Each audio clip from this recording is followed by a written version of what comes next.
안녕하세요. 김유갑의 경제부동산입니다. 구독, 좋아요 부탁드립니다. 결국 울어버린 집주인들. 지금 상황이 굉장히 심각해요.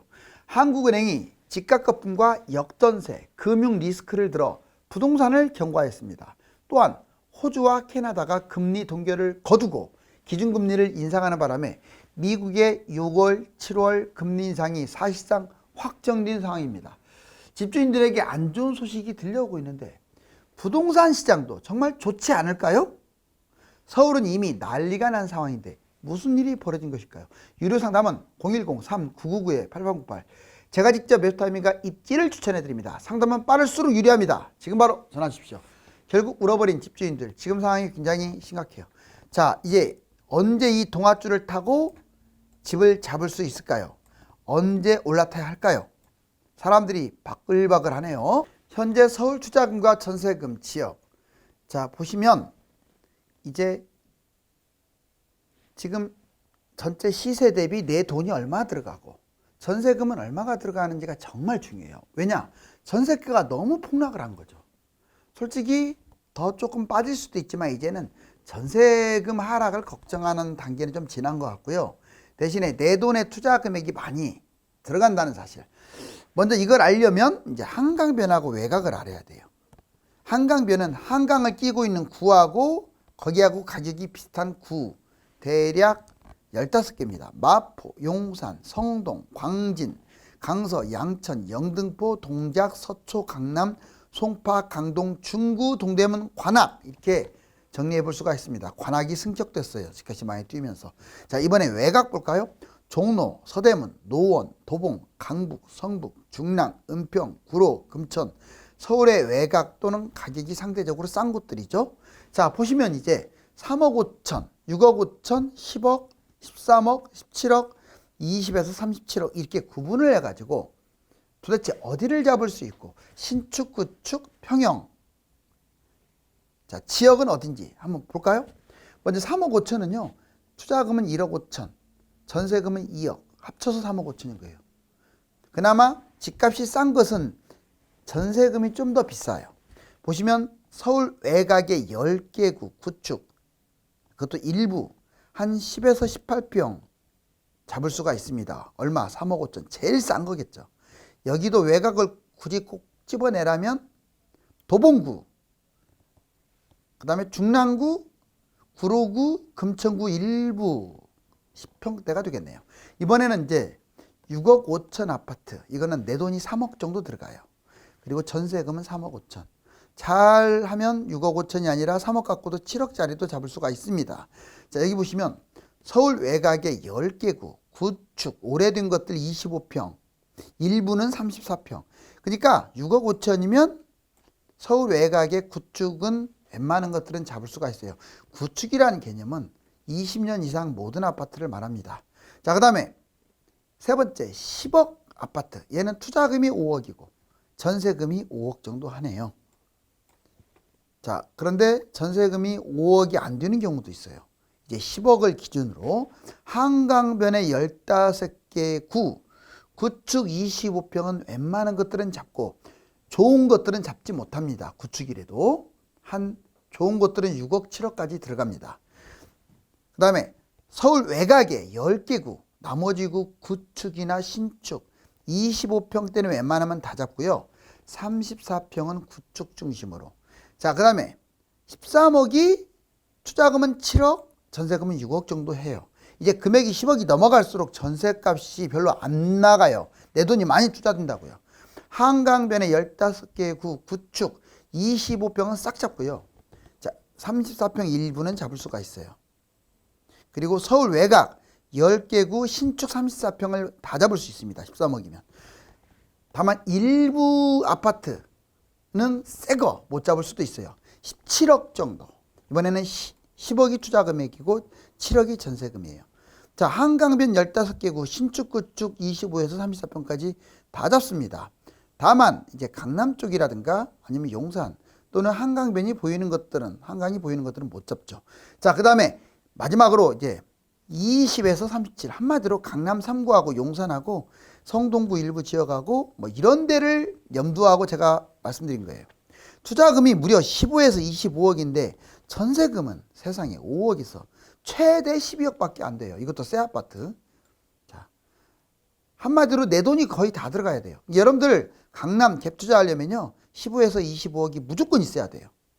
자, 강남 3구하고 용산, 신축, 구축 25에서 34평 웬만한 것들은 잡고 성동구 성수, 송파 잠실, 여의도 정도 한강 조망되는 곳들 위주로 잡을 수가 있습니다.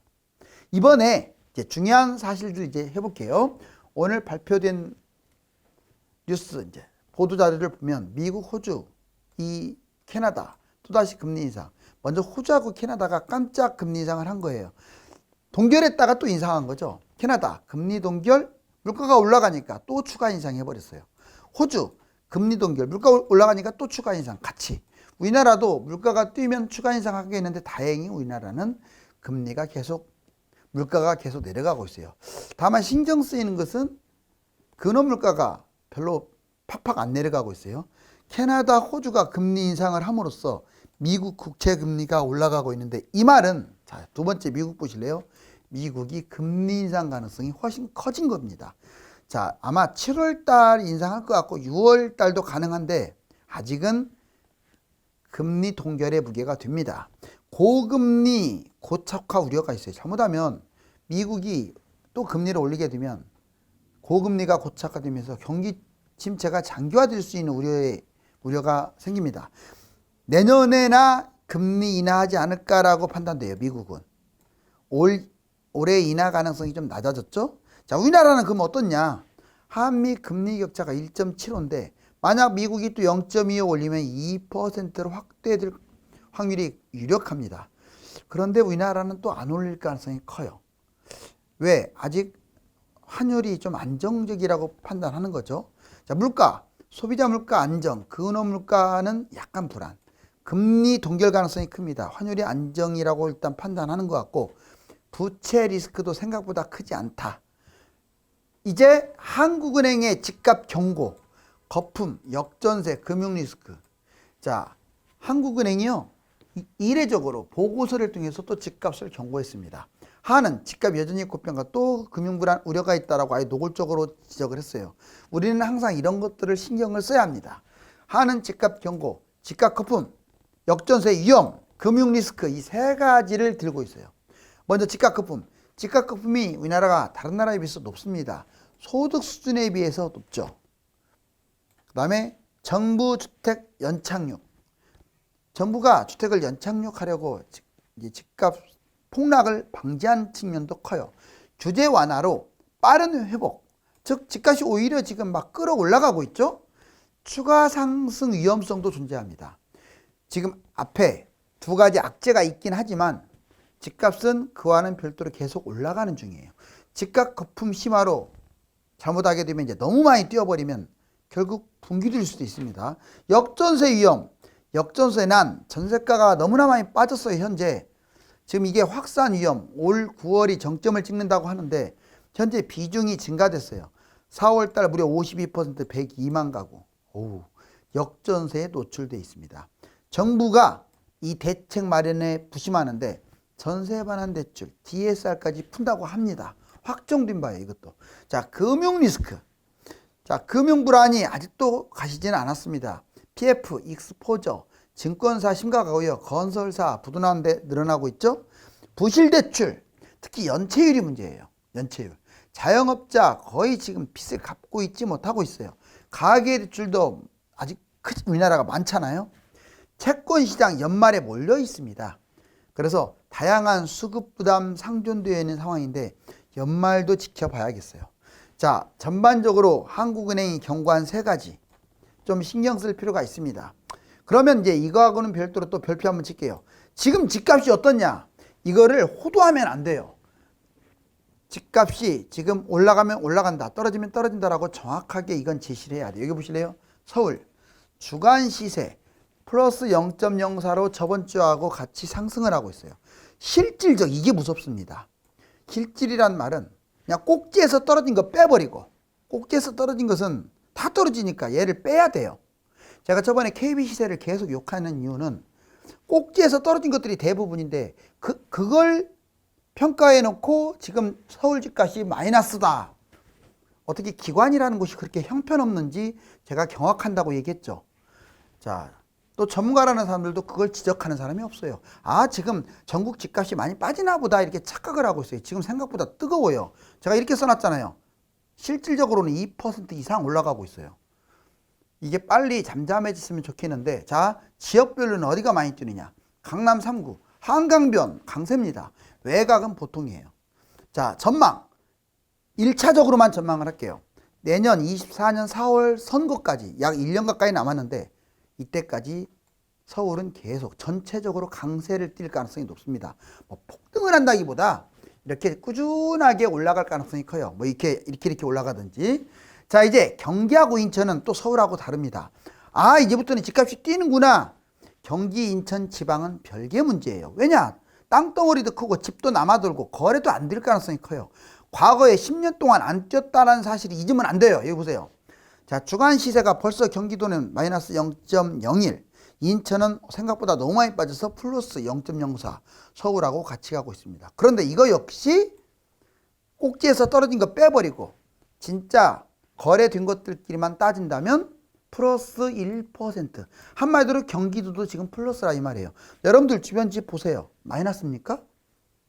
지금 뛰고 있지 떨어지고 있나요? 제 말 맞잖아요. 자, 그 다음에 하지만 이게 중요해요. 지역별로 서울 인접하고 신도시는 올라가고 있는데 대부분의 외곽은 그냥 평범해요. 그리고 전망 1차적으로 내년 4월까지 봤을 때 차별 등락이라고 했어요. 제가 차별 등락. 뭔 말이냐? 일부는 뛰고 등락이라는 표현은 오르고 떨어진다는 뜻이잖아요. 일부는 오히려 못 가고 빌빌거리거나 떨어진다 이 말입니다. 반반이 그럴 것 같아요. 반반. 그러면 상당히 많은 수가 못 간다는 뜻이에요. 집이 남아도니까 그러는 거죠. 자, 지방은 더 그렇겠죠. 주간 시세 전국 마이너스 0.03입니다. 실질적으로는 플러스라고 보여져요. 자, 지역별 세종, 충청은 상승입니다. 기타 지역은 보통 정도 되죠. 전망을 해볼까요? 내년 4월 선거 아직 1년 동안 얘도 역시 차별적으로 일부는 올라갈 것 같고 지금은 전반적으로 올라가는 거 맞아요. 하지만 어느 정도 회복이 된 다음에 일부는 올라가고 일부는 오히려 떨어지거나 횡보할 가능성이 크다. 꼭 기억하세요, 이거.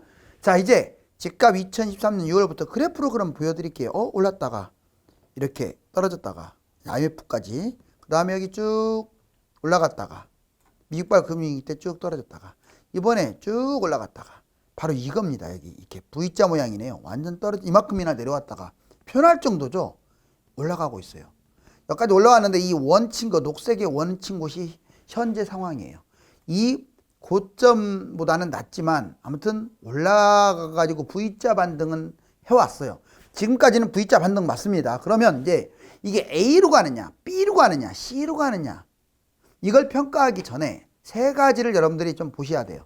자, 해외 첫 번째, 금리가 어떻고 경제가 어떻고 집값이 어떻냐. 이게 1월 달만 해도 최악이었는데 지금은 다 긍정적으로 바뀌었다. 아까 물론 부정적인 뉴스들이 좀 들려오긴 하고 있지만 그렇다고 하더라도 전반적으로는 긍정적은 맞아요. 이것 때문에 집값은 뛸 가능성이 커요. 정부 정책 무조건 긍정적이죠. 정부는 지금 집값을 띄우는 쪽으로 가고 있으니까. 지표, 거래량, 전세 비분양은 보통으로 보시면 되겠습니다. 자, 이것만 넣고 본다면 이제 올라갈 가능성이 큰데, 자, A 이거는 그냥 폭등이네요. 그렇죠. A로 갈 가능성은 저는 없다고 봐요. 왜냐? 지금 조금 가다가 이 B처럼 약간 강보합으로 꾸준하게 될 것 같아요. 꾸준하게. 물론 도중에 떨어질 수도 있습니다. 그렇지만 하락 요인이 강하질 않아. 여기서 보면 하락 요인이 무엇일까요? 그러려면 이제 아니 금융위기나 터지거나 그러면 그냥 이렇게 쭉 내려와 버려요. 그러면 완만한 하락이 아니라 C 한번 볼까요? 자, C가 되려면 은행이 흔들리거나 금융위기까지는 아니라도 뭔가 사단이 나야 돼. 이렇게 내려왔다가 한 1, 2년 더 떨어지고 이렇게 가는 게 C인데 글쎄요. 자, A 가능성보다는 C 가능성이 높지만 가장 유력한 것은 B로 보여져요. 완만한 상승. 그리고 C 가능성도 조금은 남아있는데 확률은 높지 않습니다. 자, 이제 집값 생각보다 뜨겁다. 자, 이거 마이너스네요. 지금도 이거 보시지 말라고 제가 했어요. 그나마 부동산원은 호가를 반영하기 때문에 상대적으로 이렇게 어느 정도는 맞아요. 그렇지만 실거래가 때문에 실거래 반영이 꼭지에서 떨어진 것들이 반영돼 가지고 마이너스가 크게 난 것처럼 보이지는 거죠. 자, 인천, 서울 플러스, 경기는 마이너스. 전반적으로 지방은 다 아직도 마이너스죠. 자, 그 다음에 매매값 변동률 보면 지금 서울, 인천은 0.04 플러스. 그 다음에 경기도는 지금 마이너스 0.01인데 수도권이 그래서 도합 플러스로 전환됐어요. 그러면 지방은 어떻냐? 전국 단위로 마이너스 0.03입니다. 자, 서울 아파트 거래량 지금 쭉 올라가다가 5월 달에 줄었는데 이건 6월 달 한 20일경 말경 가봐야 나와요. 제가 보기에는 얼추 비슷할 것으로 보여집니다. 자, 이제 근원물가지수 담보대출 증가. 지금 보면은 여기 쭉 물가가 떨어지는 거 보이죠? 아주 수직 낙하합니다. 우리나라는 물가가 그나마 잘 잡히는 편이네요. 그런데 문제는 자, 원유나 이런 것들을 뺀 근원물가 보면 크게 아니고 4.1에서 3.9 좀 내려오긴 했지만 크게 안 빠지고 있다는 게 문제입니다. 자, 그 다음에 금리 정점론. 여기 보시면 주택담보대출 잔액이 계속 줄어들다가 다시 또 올라가고 있어요. 왜? 지금 대출을 많이 해주니까 그렇죠. 호주, 캐나다, 미국 금리 인상. 여기 보시면 먼저 호주부터 볼까요? 0%대였던 것들이 쭉 올라가고 자, 이렇게 3.15, 3.6 한 번 동결을 했고 동결하다가 두 번 연속 또 올렸어요. 자, 캐나다 볼까요? 0.5에서 시작을 해서 3.75 이렇게 했다가 4.5에서 동결을 했습니다. 그러더니 이번에 4.75까지. 우리나라에 비하면 지금 금리가 높죠? 자, 미국 6월은 동결, 7월에 인상 전망이다. 캐나다, 호주는 금방 말씀드렸고 우리나라 인상은 끝난 것 같아요. 자, 연내 인하는 불투명이고 빠르면 올 하반기 인하. 여기서 인하라는 말은 기준금리 말하는 거예요. 자, 이제 OECD 물가 상승률과 세계 주요국 경제 성장률 보면 자, 물가 상승률이 다 줄어들고 있어요. 긍정적이죠? 자, 그 다음에 경제 성장률도 같이 줄고 있지만 일부 지역들은 이렇게 팍팍 올라가고 있습니다.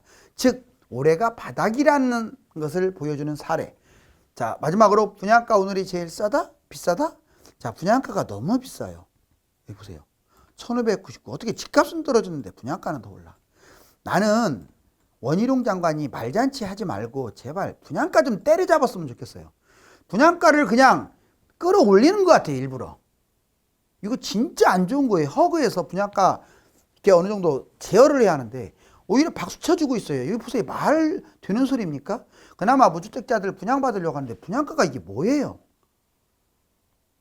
자, 여기 보면은 지금 상당히 전반적으로 봤을 때 미분양 물량도 증가하고 있고 그 다음에 PF 대출 연체율도 증가하고 있네요. 여기 부동산 관련 자, 역시 건설업 부동산업 기업 대출이 꾸준하게 늘어나고 있음을 알고 있고 여기 주황색 PF 대출도 증가하고 있습니다. 지금 잘못 잡게 되면 집이 허공으로 날아가지만 잘 잡게 되면 이 집이 돈이 되는 세상이죠. 많은 분들이 2차 하락과 겨울 하락을 이야기합니다. 경제 위기나 또 다른 강력한 사건이 터지지 않는 한 올 초에 기대하던 폭락은 오지 않기 때문에 지금 타이밍을 판단해야 합니다. 감사합니다.